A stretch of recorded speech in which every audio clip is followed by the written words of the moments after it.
మీ ప్రభుత్వాన్ని మేమెందుకు పడగొడతాం? అలాంటి కిరికిరి పనులు మేం చెయ్యబోం. ప్రజలు మీ కోట్లేశారు. ఆశించిన విధంగా పని చేయకపోతే వారే వీపులు సాపు చేస్తారు. ఇది కేసీఆర్ కొట్టిన స్ట్రైట్ డ్రైవ్. తెలంగాణలో ప్రస్తుతం కాంగ్రెస్ పరిస్థితి, ప్రజల ఆలోచన విధానాన్ని ఆయన 2 మాటల్లో చెప్పేశారు. కాంగ్రెస్ ను టార్గెట్ చేశారు, బీజేపీని వదిలేశారు అని చాలా మంది అపోహపడుతూ ఉండొచ్చు. ఎప్పుడైనా ప్రథమ శత్రువునే తొలి టార్గెట్ గా పెట్టుకుంటారు. ఫ్రేమ్ లో లేనోడిని కదిలించి సాధించేది శూన్యమన్న సంగతి కేసీఆర్ కు బాగానే తెలుసు. సూటిగా సుత్తి లేకుండా జనంలోకి ఏదైనా ఎక్కించాలంటే అది గులాబీ దళపతి వల్లే సాధ్యమని మరోసారి నిరూపితమైంది. బీఆర్ఎస్ పార్టీ సిల్వర్ జూబ్లీ సభలో కేసీఆర్ మాట్లాడింది గంటలోపే అయినా అందులో కొన్ని వందల కోట్ల సందేశాలున్నాయి. తమకు తెలియకుండానే జనం చేసిన తప్పులు, కాంగ్రెస్ పార్టీని అందలమెక్కించి పడుతున్న కష్టాలు, రేవంత్ పాలనలో ఎదుర్కొన్న మోసాలు, సమీప భవిష్యత్తులో అనుభవించబోయే నష్టాలు ఒకటేమిటి, అన్నిటినీ కేసీఆర్ చిన్నపిల్లలకు కూడా అర్థమయ్యేలా విడమర్చి చెప్పారు. తమ 10 ఏళ్ల పాలనలో ప్రజలకు కలిగిన ప్రయోజనాలు, కాంగ్రెస్ రాగానే వాటిని డిస్కంటిన్యూ చేసిన తీరు కూడా వివరించారు. రేవంత్ రెడ్డి పేరును నేరుగా ప్రస్తావించకుండానే ఆయన వంచన శిల్పమని కొట్టిపారేశారు. కేసీఆర్ లో ఎక్కడా ఓడిపోయిన నేత కనిపించలేదు. కొన్ని రోజులు గ్యాప్ ఇచ్చి మళ్లీ లైమ్ లైట్ లోకి వచ్చేందుకు సిద్ధంగా ఉన్న ప్రజా సేవకుడిలా, కార్యదక్షుడిలా కనిపించారు. మళ్లీ అధికారానికి వస్తే ఏం చెయ్యబోతున్నామనే అజెండాను ఆయన నేరుగా ఆవిష్కరించలేదు. 10 ఏళ్ల పాలనలో ఏం చేశామన్నదే ఆయన అసలు సందేశం. ఇకపై ఏం చెయ్యబోతున్నామనేది అందులోనే ధ్వనించిన సత్ సంకల్పం. అర్థం చేసుకునే వారికి అదో సంకేతం. నీళ్లు, నిధులు, నియామకాల్లో బీఆర్ఎస్ సక్సెస్, కాంగ్రెస్ ఫెయిల్యూర్ ను కళ్లకు కట్టినట్లు చూపించడం ద్వారా తాము మళ్లీ అధికారంలోకి రావటం ఖాయమని, జనం కోసం పని చెయ్యటము ఖాయమని ఆయన చెప్పేశారు.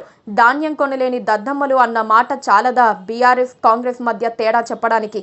తెలంగాణ తెచ్చిన బీఆర్ఎస్ ఓడిపోయి 1.5 ఏళ్లన్నరే అయ్యింది. ఈ కాస్త టైంలోనే రాష్ట్రం దుస్థితి క్షేత్రస్థాయిలో కనిపిస్తూనే ఉంది. ప్రజల్లో అసంతృప్తి 400% పెరిగిపోయింది. కాంగ్రెస్ కు ఓటేసి తప్పు చేశామన్న భావన ప్రతి ఒక్కరి నేత్రాల్లో ప్రతిబింబిస్తోంది. మమ్మల్ని ఓడించారుగా అన్న ఆరోపణ తన నోటి వెంట రానివ్వకుండా ప్రజలు చేసిన తప్పును వారికి అర్థమయ్యేలా కేసీఆర్ చెప్పారు. మీకోసం, మీ పిల్లల కోసం దయచేసి ఆ తప్పు మరోసారి చేయవద్దని వారిని వేడుకున్నారు. పదవులు ముఖ్యం కాదని, ప్రజాసేవే ముఖ్యమని బీఆర్ఎస్ శ్రేణులకు కేసీఆర్ ఇచ్చిన సమగ్ర సందేశం. మీరందరూ కూడా ధైర్యంగా ఉండండి. మళ్ళా బీఆర్ఎస్ ప్రభుత్వాన్ని తెచ్చుకుందాం. బ్రహ్మాండమైన పాలన అందించుకుందాం. వీళ్ళు చెడగొట్టేవి మంచిగా చేసుకుందాం. ప్రతి వ్యక్తి ముఖంలో చిరునవ్వులు చిందించే తెలంగాణను తయారు చేసుకుందాం. ఇంత పెద్ద ఎత్తున ఈ సభకు 1.5 ఏళ్లలోనే కదిలి వచ్చిందంటే మీరు కూడా ఓ నిర్ణయానికి వచ్చినట్లు కనబడుతుంది. ఓట్లు ఎప్పుడు వస్తాయని ఎదురు చూస్తున్నారు. మనం పుట్టిందే పదవులు త్యాగం చేసి, పుట్టిందే రాష్ట్ర సాధన కోసం. స్వార్థం కోసం మనం పని చేయలేదు. తెలంగాణ సమాజం అద్భుతంగా పురోగమించేదాకా మనం పని చేస్తూనే ఉండాలి. గవర్నమెంట్ లో ఉన్నా, ప్రతిపక్షంలో ఉన్నా ప్రజల పక్షాన ఉండాలి. ప్రజలకు అండగా ఉండాలి. ప్రజల సమస్యల మీద పోరాటం చెయ్యాలి. వాళ్లకు అండదండగా ఉంటూ పురోగమించాలి. అదే మన కర్తవ్యం అని కేసీఆర్ సూచించారు. అన్ని వర్గాలు సల్లగుండాలన్నది కేసీఆర్ ఆలోచన విధానం. పోరాడితే పోయేదేమీ లేదు, బానిస సంఖ్యలు తప్ప అన్న ఫిలాసఫీని కేసీఆర్ బాగా వంటబట్టించుకున్నారు. పీడిత, తాడిత ప్రజల పక్షాన పోరాడేవారంటే ఆయనకు బాగా ఇష్టం. అందుకే ఛత్తీస్గఢ్ దండకారణ్యంలో ఆపరేషన్ కగార్ పేరుతో మారణ హోమాన్ని ఆపాలని ఆయన పిలుపునిచ్చారు.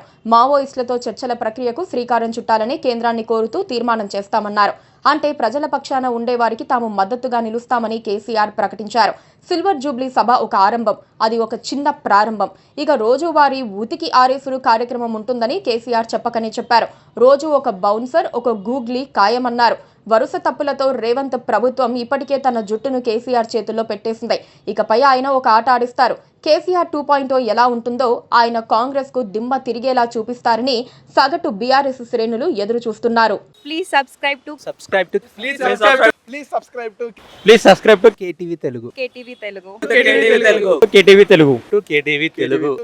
Telugu channel.